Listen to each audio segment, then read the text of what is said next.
Across the nation are sacred sites that capture the spirit of America's character. And one of those places is right here, the Kennedy Space Center. Every single vehicle that has carried humans beyond the bounds of low Earth orbit has undergone integration and testing in that vehicle assembly building, crawled down this roadway and launched right here from the Kennedy Space Center. The Space Launch System, mated with the Orion spacecraft, will continue this proud tradition. As soon as we roll out of the vehicle assembly building, High Bay 3, and the world gets a chance to see this rocket, I think it is going to be shocking. On March 17th, NASA took a giant step toward returning humanity to the moon. The fully assembled Space Launch System rocket and Orion spacecraft for the Artemis 1 mission made its debut outside the massive vehicle assembly building.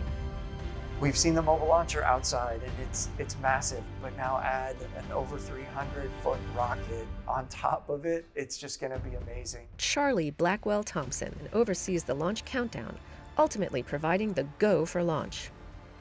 Entity, launch director, representing this team and all the men and women that have worked to make this day happen, I proudly give you a go to roll the Artemis launch vehicle to the pad.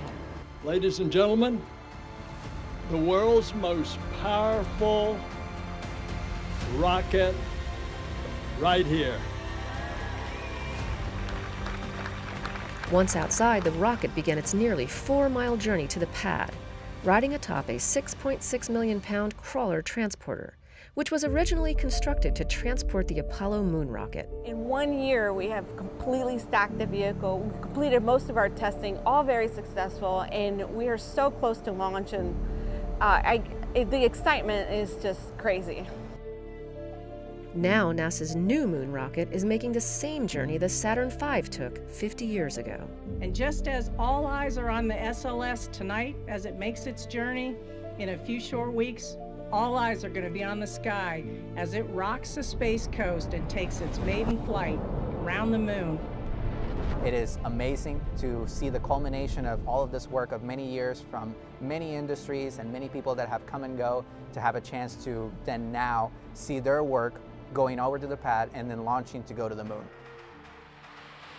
The rocket is rolling to historic Launch Complex 39B. Its launch pad used for both Apollo and shuttle launches, sending hundreds of astronauts to space throughout the decades, and now on tap to send hundreds more as we return to the moon and venture beyond to Mars. But for this mission, there will be no astronauts on board.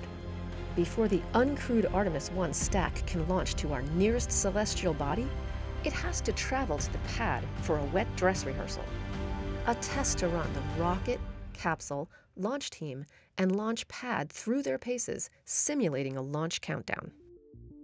When we get to the pad team will be connecting all the interfaces between the pad and the mobile launcher so that we can go ahead and start our operations at the pad. So at that point, the launch director really takes over, and she will go down the sequence as if it was really a normal launch day. Wet dress rehearsal is essentially launch without a launch. It is really the reason we're doing it is to verify and validate all of the pieces that go into launch countdown. So wet dress is really our opportunity to find any issues or adjustments that we need to make in our launch countdown. For Artemis 1, the wet dress rehearsal is the final and most critical test before the rocket can return to the launch pad for liftoff to the moon. During the countdown, over 730,000 gallons of supercooled liquid propellants will be loaded into the rocket as part of the nearly 2-day launch countdown.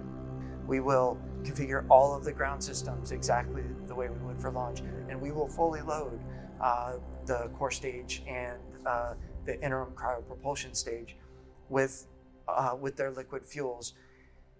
That'll be the first time that that's been done from here at Kennedy Space Center. There have been pieces of these things done in multiple different areas.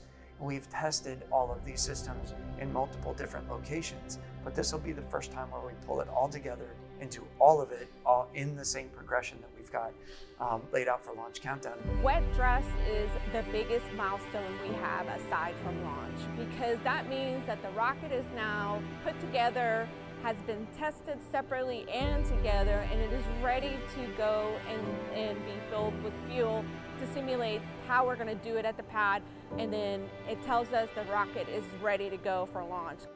And behind that wet dress rehearsal is a launch team made up of hundreds of engineers monitoring each system of the 320-foot tall Artemis 1 rocket and capsule. Sitting in firing room 1 is the core launch control team, monitoring hundreds of launch commit criteria to ensure the ground systems and flight hardware are ready for launch. Now you would think that launch control team in firing room 1 is it, that's all you need. We have an expansive support team across really the entire NASA enterprise that is supporting us on launch day.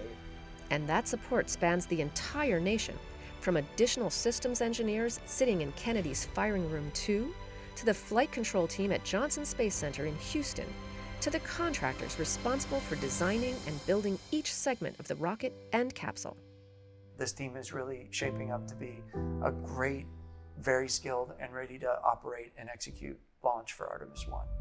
With the Artemis 1 launch team now fully certified and the wet dress rehearsal complete, SLS and Orion are ready for their final pit stop, returning to the VAB before venturing back to Launch Pad 39B for liftoff.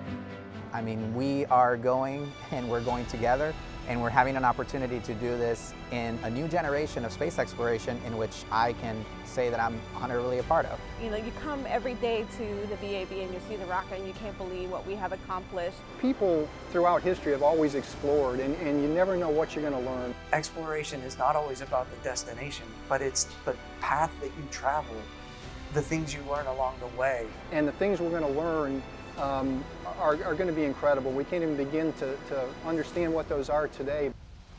Our workforce has been a relentless spirit. We imagine, we build, we never stop pushing the envelope of what is possible.